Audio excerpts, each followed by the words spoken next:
Welcome to Tara's Heal Project. Today, we are here to discuss something that all survivors or anyone that has been through trauma battles with: overthinking and anxiety. Sometimes your mind can feel like a battlefield with what ifs and self-doubts and what did I do wrong? And it's this overthinking that really can put us in a place that doesn't allow us to recover and heal. We have an expert here, Dr. Taji, who is going to discuss how we can get over this anxiety and overthinking. Dr. Taji, overthinking just seems like the body's automatic response to trauma. So we would love for you to touch upon it and explain to us why it happens and how can we deal with this. Overthinking is a common feature that you may experience if you've survived trauma. Overthinking stems from the brain being hypervigilant and keeping you stuck in the fight, flight, or freeze mode. There are various ways that you can release yourself from those feelings. You may feel tightness in your jaw. You may feel your palms are sweating.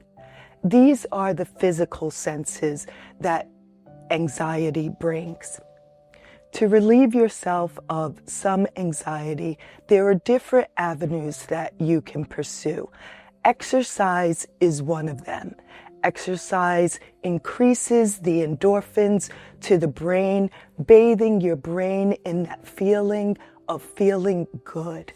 Anxiety just is the brain saying, we're uncomfortable. And so in my practice, I encourage people to put a super cape on their anxiety and make it work for them. And how you make it work for you is by deciding how you will channel that energy and use it for your healing purposes. Interrupting intrusive thoughts or intrusive thought patterns can feel like a never-ending battle. However, you have the power to break free from that anxiety and that feeling of being overwhelmed. One of the ways you can do that is by simply chewing ice. Putting an ice cube in your mouth and biting down on it just allows the nervous system to say, we're safe. And if you're crying allows the nervous system to say, we need a refresher.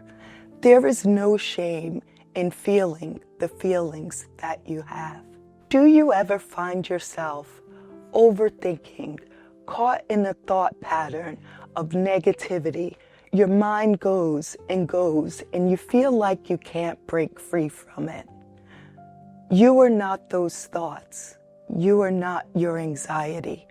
You are empowered over your emotions.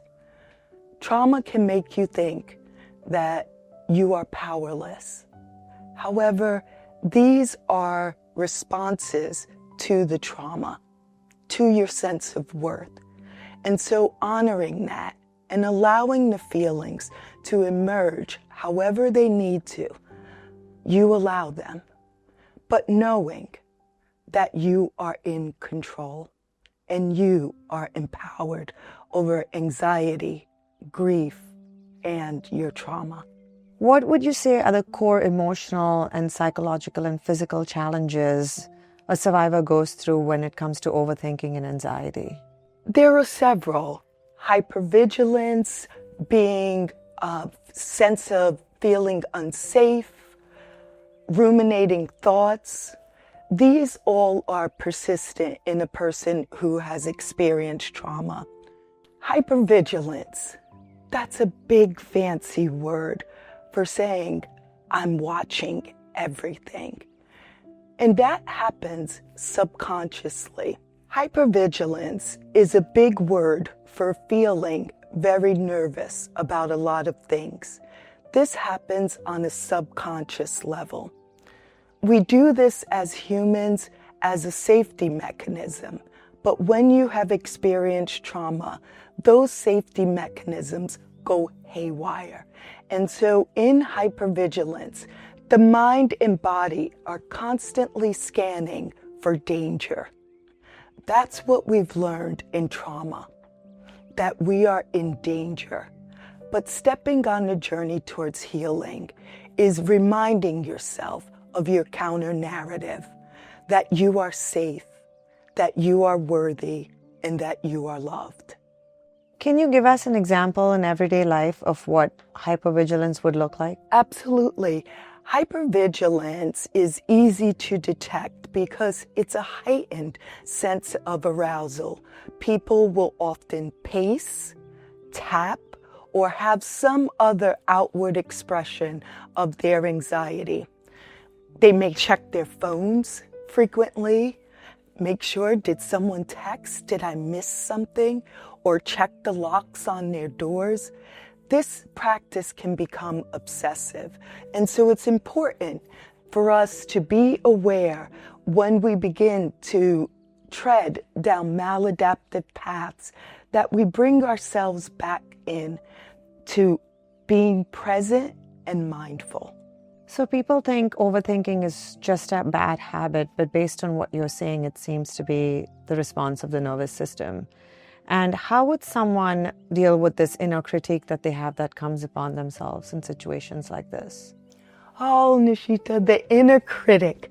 The inner critic is the undermining voice that we've learned to listen to after you've experienced trauma. And that voice often tells us that we are inadequate, we are incapable, we are incompetent. But you are none of those things. That is that voice's job to tell you who they think you are.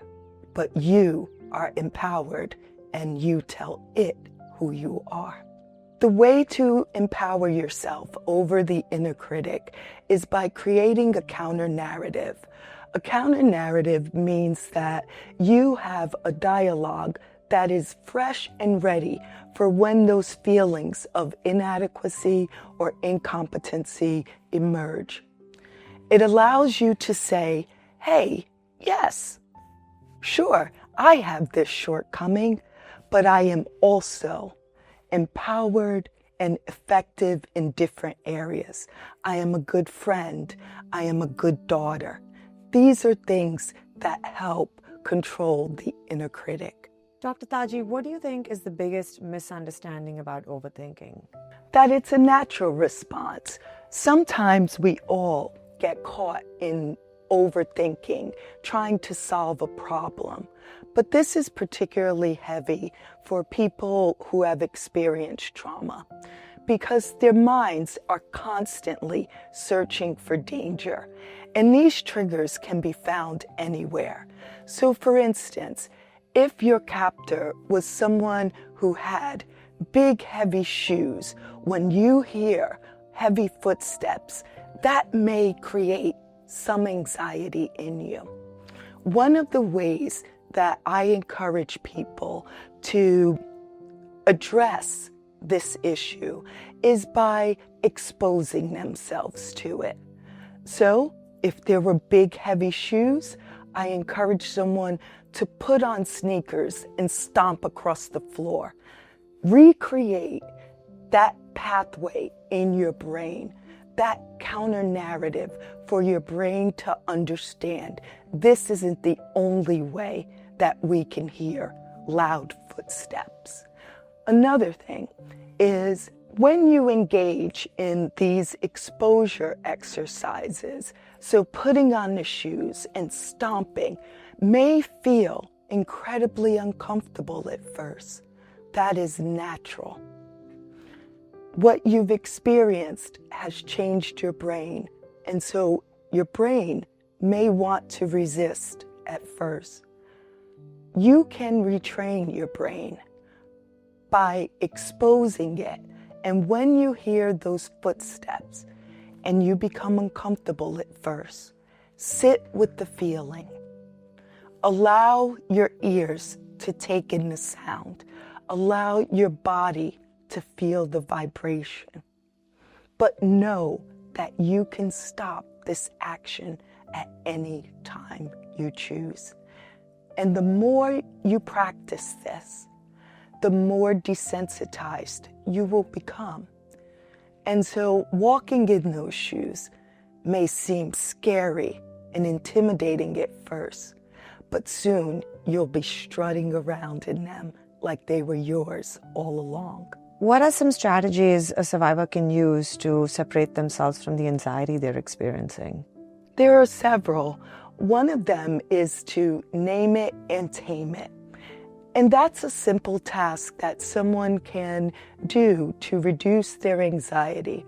So when you feel overthinking emerge and you're wondering why your mind is on this loop, you can say, I am feeling nervous because I have a big test tomorrow. Think these thoughts for 15 seconds. But then, once that timer rings, I am going to begin a different activity. So hearing that ringing will release you from that thought loop. Dr. Taji, what is a small but powerful action a survivor can take to start rebuilding confidence in themselves? I believe there are several different actions that can be taken, but I'd like to first address the issue of low self-esteem. That becomes part of the survivor's core belief system, that they are not worthy, that they are not lovable. We all can experience low self-esteem at different times. We're human, it's natural. But the survivor experiences that on a very profound level. In order to combat that, one of the ways to deal with ruminating thoughts, negative self-talk, and intrusive thoughts is to begin a practice of mindfulness. A meditative practice is essential in dealing with self-esteem. This allows the mind to know that it can handle anything that is in its way. Meditation serves as a protective factor. It does not automatically erase your trauma, but it does help you deal with intrusive thoughts, things that are facts versus fiction. How would you suggest someone that has been through trauma and is in an overthinking situation, how would they separate reality and a fact versus just a distorted memory and get past these thoughts? In those moments, what we like to ask people to do is pause. Find your breath in through your nose, out through your mouth. Allow yourself to be grounded. And once you have done that exercise, you can ask yourself, is this fact? Is this fiction? The mind is a wonderful playground and it loves to play games. But sometimes we have to say to our minds, no more time for play. And we do that by saying, this is not true.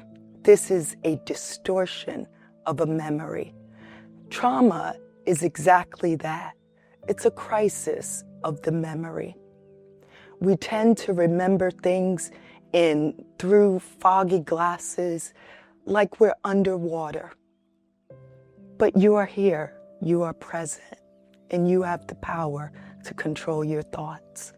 Thank you, Dr. Taji, for your time today and discussing this very important and misunderstood subject of overthinking. I think even me personally just believes that overthinking is a habit and it just comes naturally, but to know that we have the power to control it and change it is so important. And I really hope that anyone listening to this can take away that one thing, that we can control our mind and stop the overthinking and stop the anxiety and work past it. Thank you.